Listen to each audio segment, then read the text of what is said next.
그리스도의 풍성하신 은혜와 사랑이 늘 함께 하시길 바랍니다.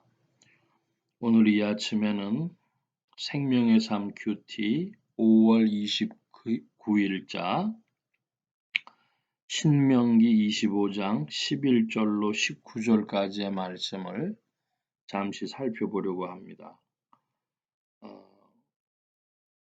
좀 특이한 본문이 나와 있는데요.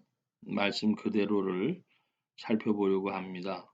11절입니다. 두 사람이 서로 싸울 때에 한 사람의 아내가 그 치는 자의 손에서 그의 남편을 구하려 하여 가까이 가서 손을 벌려 그 사람의 음낭을 잡거든 너는 그 여인의 손을 찍어버릴 것이요 내 눈이 그를 불쌍히 여기지 말지니라. 이 말씀 이상한 말씀이고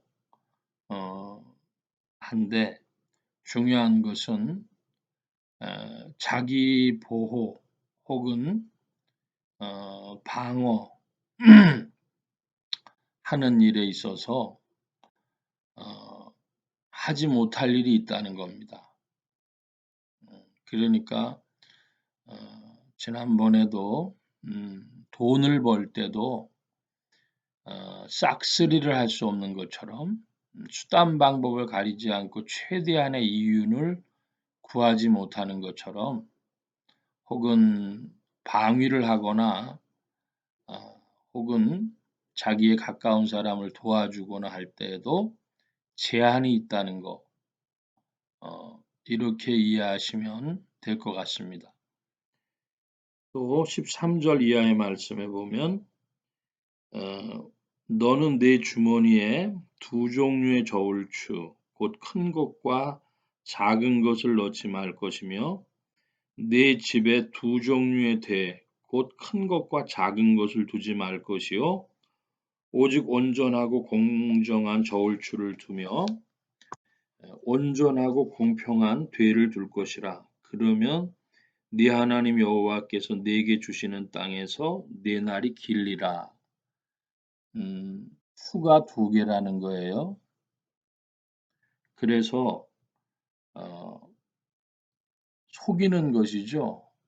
정확한 저울추가 나오는 것이 아니라 함량 미달인 것, 또 아닌 것, 이렇게 해서 두 종류의 저울추가 나오는데 그것 말고 온전하고 공정한 추, 또 돼, 이런 도량형을 사용하라. 이것은 첫째적으로 경제인들, 상공인들한테 무슨 장사하는 사람들한테 필요한 것 같습니다.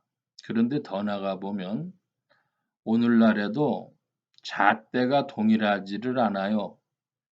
이 한국 사회를 보면 무슨 보수 진보 이래 가지고 싸울 때 흔히 1년에도 아마 수십 번은 나오는 것 같아요. 내로남불이라.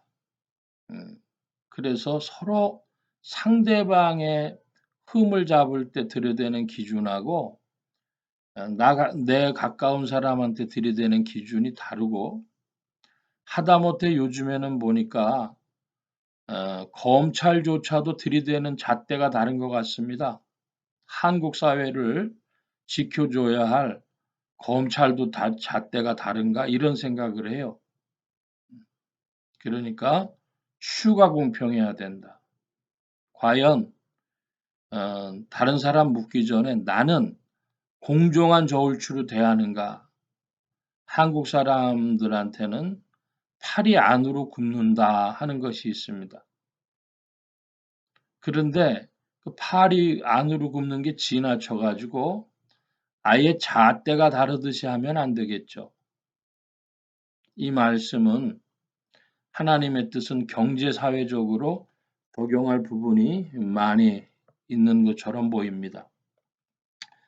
17절 이하의 말씀 보면 너희는 애굽에서 나오는 길에 아말렉이 네게 행한 일을 기억하라. 곧 그들이 너를 길에서 만나 네가 피곤할 때 내 뒤에서 떨어진 약한 자들을 쳤고 하나님을 두려워하지 아니하였느니라. 그러므로 네 하나님 여호와께서 네게 기업을 주어 차지하게 하시는 땅에서 네 하나님 여호와께서 사방에 있는 모든 적군으로부터 네게 안식을 주실 때에 너는 천하에서 아말렉에 대한 기억을 지워버리라. 너는 잊지 말지니라. 여기 아말렉에 대한 기억을 지워버리라고 하는 것은 아말렉을 전멸시키라는 뜻입니다. 너는 잊지 말라. 아말렉이 한 짓을 잊지 말라. 지워버리라. 앞하고 뒤가 다른 것 같아요. 기억을 지워버려라. 그러면은 다 이제 지나간 일 기억하지 말라. 근데 뒤에는 잊지 말라 그래요. 그 앞에 나오는 기억을 지워버리라고 하는 것은 아말렉의 존재를 없애버리라고 하는 것입니다. 매우 매우 강렬한 표현이죠. 그럼 왜 하나님이 도대체 아말렉을 이렇게 미워하셨나? 이것은 조금 영적인 뜻, 신령한 뜻이 있다고 봐야 되겠습니다. 아말렉은 에서의 후손입니다. 그러니까 야곱과 에서 중에 에서가 팥죽 한 그릇에 장자 명분을 팔았죠. 육적인 사람의 모본으로 보는 것입니다. 모델로. 즉 옛사람과 새사람이 있는데 옛사람과 새사람이 우리 안에서 싸웁니다. 조금만 믿음이 연약해지거나 조금만 말씀을 잊어버리거나 조금만 내 욕심 차리려고 하면 어느새 옛사람 나와 있는 것이죠. 이 옛사람에 대한 일을 주님이 신약 성도들은 그렇게 이해해야 할 것입니다. 우리가 아말렉을 만날 게 없습니다. 신약 성도들은 이 아말렉이 무엇이냐? 우리가 조금만 피곤해도 약한 자들을 쳤다. 나 자신이 이 아말렉과의 옛사람과의 싸움에서 이기는가? 칼빈의 표현에 의하면 지상에서는 완전 성화가 불가능하다고 칼빈은 봤습니다. 그러니까 완전히 우리가 옛사람을 이길 수 있는가? 불가합니다. 그런데 그 전투 태세, 또 그 마음 자세, 태도는 어때야 되냐? 애티튜드가 어때야 되냐? 옛사람을 몰아내겠다고 하는 각오와 결심이 있어야 한다는 것이죠. 오늘 우리는 예수님 믿는다고 하면서 그 믿음 안에는 무엇이 있냐? 믿음 안에는 주님을 사랑함과 섬김과 따름과 순종과 전파함이 있는 것이죠. 믿음을 단순히 심리 상태로 이해하기 때문에 나의 생애와 존재로 믿음을 이해하는 것이 아니라 심리 상태로 이해하기 때문에 문제가 많이 발생하는 것입니다. 믿음의 한 가지가 무엇이냐? 내 평생에 옛사람과 싸우고 옛사람을 정복하리라. 그것이 불가능함에도 그러한 태도를 가지고 나가겠다고 하는 것입니다. 그래서 오늘 말씀을 크게 보자면 하나님 앞에 합당치 않은 일, 부당한 일들을 싸워 이겨야 한다는 것이고 오늘 큐티 159면에 이재철 목사님의 나의 저울추는 정직한가 하는 내용을 좀 제가 서둘러 읽어보겠습니다. 우리가 무의식 중에 저지르는 도적질들이 있습니다. 제조업체가 포장에는 100g을 써놓고 80g밖에 안 넣는다면 도적질입니다. 폭리를 취하면서 누군가에게 불이익을 주는 것, 다른 사람의 상표를 도용하거나 지적 소유권을 도용하는 것도 도적질입니다. 내가 봉급받고 아침 9시부터 6시까지 일한다면 그 시간은 내 시간이 아닙니다.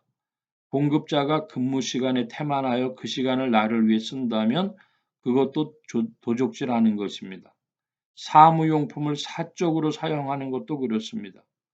공급자가 20년 꼬박 적금 부어 땅이나 집을 사려 할 때 어떤 이들이 부동산 투기로 집값을 2배 올려놓는 것은 그 사람의 몫을 빼앗는 것입니다. 탈세하는 것, 남의 인터넷 홈페이지에서 무단 광고를 올리는 것, 스팸 메일을 마구 보내는 것 등 모두 다 도적질입니다.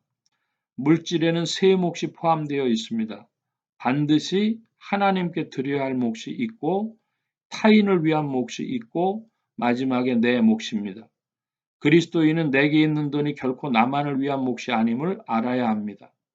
하나님의 섭리에 순종해 내게 있는 돈으로 타인을 도와야 할 때가 있고 타인의 것이 내게로 흘러 들어올 때도 있습니다. 이 세 몫, 하나님과 타인과 나의 몫을 마음으로 받아들일 때에만 우리는 정직한 경제 생활을 할 수 있습니다. 오늘 본문에 대한 매우 좋은 예가 되는 그런 예화라고 할 수 있겠습니다. 2개의 저울추를 두지 말고 공정한 저울추를 둬서 정직한 경제 생활을 해야 될 것이고 이것이 경제 사회적으로 볼 때 마땅히 나의 삶과 우리 사회에 공정한 저울추가 있어야 될 것이라고 하는 것. 그리고 좀 신령하게 나아가 보면 우리의 삶의 아말렉, 옛사람과 싸워 이기겠다고 하는 마음의 전투태세를 갖추라 하는 말씀으로 오늘 말씀을 정리하고자 합니다. 기도합니다. 만복의 근원 되신 하나님 함께하여 주셔서 오늘도 주님의 사랑과 함께 전진할 때 우리 자신의 삶의 모습을 성령 안에서 다시 한번 보게 하시고 옛사람과 싸워 이기려고 하는 주님의 말씀을 따르고 섬기고 순종하려고 하는 것이 얼만큼 되었는지 스스로를 돌아보게 하시고 성령의 비답해 은혜와 함께 전진케 하여 주시옵소서. 오늘도 죄 도우심을 구하고 온 교회와 성도들과 주의 종들이 함께 하실 때에 예수 소망교회 온 성도들과 부족한 정도 복음 전파와 영혼 구원하는 일에 쓰임 받으며 주 안에 전진케 하옵소서. 감사하며 의지하올 때에 예수 그리스도의 이름으로 기도하옵나이다.